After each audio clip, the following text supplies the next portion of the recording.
Hello everyone, welcome back to my channel Payel lifestyle. কেমন আছো তোমরা সবাই? আশা করি ভালো আছো। তোমাদের আশীর্বাদ ও ভালোবাসায় আমিও বেশ ভালোই আছি।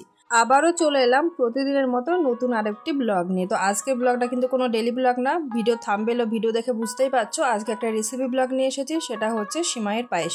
আমি কিভাবে তৈরি করি সেটা তোমাদের সাথে শেয়ার করব। তো চলো বন্ধুরা, পুরো ভিডিওটা কন্টিনিউ করো। সিমাইয়ের পায়েস তৈরি করতে গেলে সবথেকে প্রথম ও প্রধান উপকরণ হচ্ছে সিমাই লাগবে। তো আমি এখানে এক প্যাকেট সিমাই নিয়ে নিয়েছি। আর এই সিমাইয়ের প্যাকেটটা কিন্তু রোস্টেড না, মানে ফ্রাই করা না। অনেক সময় দেখবে প্যাকেটে কিন্তু ফ্রাই করা থাকে। তো আর এখানে নিয়েছি যে উপকরণগুলো, সেটা হচ্ছে কাজু নিয়েছি, কিশমিশ নিয়েছি, আর দুটো এলাচ আর একটা তেজপাতা। তার সাথে রয়েছে দেখো 4টে আমন্ডস বাদাম। তোমরা আমন্ডস বাদাম নিতে ইচ্ছে হলে নিতেও পারো, না হলে স্কিপ করতে পারো। আর এর সাথে নিয়েছি ঘি কিন্তু অবশ্যই লাগবে। ঘি দিলে কিন্তু টেস্ট অনেকটা বেড়ে যায়। তো চলো শুরু করা যাক। আর প্রথমেই দেখো আমি কড়াইয়ে 1 চামচ ঘি দিয়ে দিলাম। আর এই ঘিয়ের মধ্যে আমি ড্রাই ফ্রুটসগুলোকে হালকাভাবে এক এক করে কিন্তু ফ্রাই করে নেব।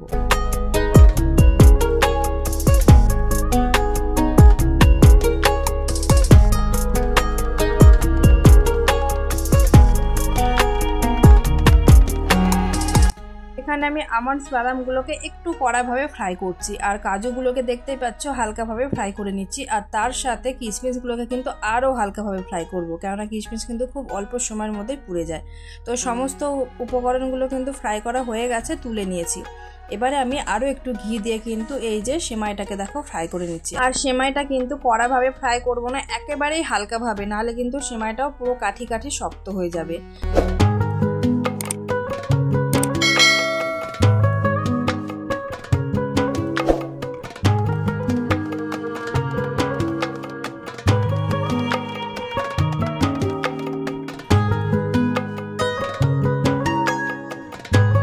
সেমাইটা ফ্রাই করে নেওয়া হয়ে গেছে। আর আমি কিন্তু সেমাইটাকে কড়াই থেকে নামাচ্ছি না, মানে আমি একটা সাইডে রেখে দেখো আরও 1 চামচ পরিমাণ ঘি দিয়েছি। তার সাথে এলাচ আর তেজপাতাটা কিন্তু অ্যাড করে দিলাম। আর আমি এইটাকে একটু গরম করে নিয়ে এর সাথে কিন্তু আমি এর মধ্যে দুধটাকে সাথে সাথেই অ্যাড করে দেবো।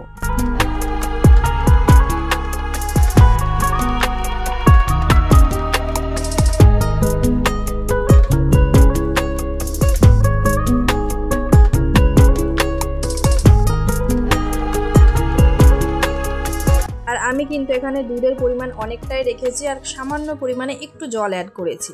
আর এদিকে আমি ওদিকে সিমাইটা সেদ্ধ হওয়ার সময়ের মধ্যে কিন্তু আমি দেখো কাঠবাদামগুলোকে হেমান্তস্থি দিয়ে থেতো করে নিয়েছি।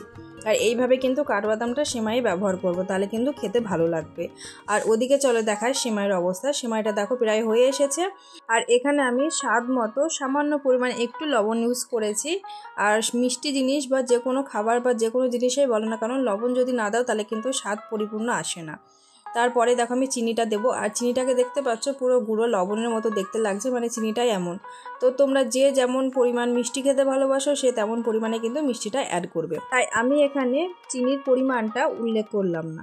আর বন্ধুরা, সেমাইটা কিন্তু হয়ে এসেছে। আর আমি কিন্তু সেমাইটাকে আর জমাবো না, কেননা সেমাইটা যে পরিমাণে পাতলা রয়েছে এটাই কিন্তু যথেষ্ট। কেননা সেমাইটা ঠান্ডা যত হবে ততই কিন্তু জমে আসবে। আর ড্রাই ফ্রুটসগুলো কিন্তু আমি এখন দেবো না, আমি সেমাইটা নামিয়েই দেবো।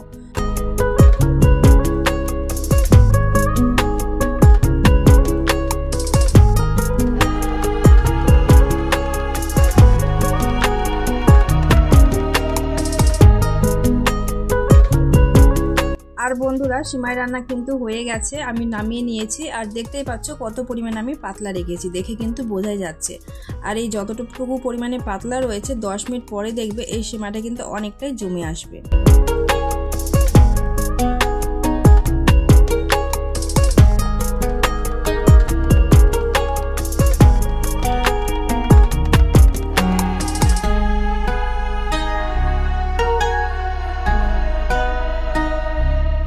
এবারে আমি ড্রাই ফ্রুটসগুলোকে উপর থেকে দেখো ছড়িয়ে দিচ্ছি। আর দেখতে কিন্তু খুব সুন্দর লাগছে, কি তাই না বন্ধুরা? তোমরা যারা যারা সিমাই খেতে ভালোবাসো তারা একবার এইভাবে বানিয়ে দেখো, সিমাই খেতে খুব ভালো লাগবে।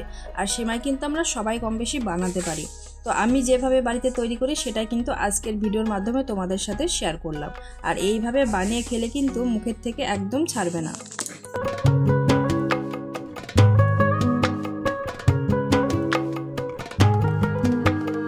আর বন্ধুরা চলে এলাম প্রায় 10 থেকে 20 মিনিট বাদে। তো দেখতে পাচ্ছ সেমাইটা কিন্তু জমে গেছে, মানে কতটা পরিমাণে জমেছে বুঝতে পারছো। আর আজকে আমি সেমাইয়ের সাথে পরোটা তৈরি করেছি, তো সেমাই দিয়ে কিন্তু পরোটা খাবো, খেতে কিন্তু বেশ মজাদার হবে। তো চলো বন্ধুরা, আজকের ভিডিওটা এখানেই শেষ করছি। আর সেমাই রেসিপি কেমন হয়েছে অবশ্যই কমেন্টের মাধ্যমে জানাবে, আর অবশ্যই বাড়িতে এইরকম পদ্ধতিতে একবার বানিয়ে দেখবে, খেতে বেশ ভালো লাগবে।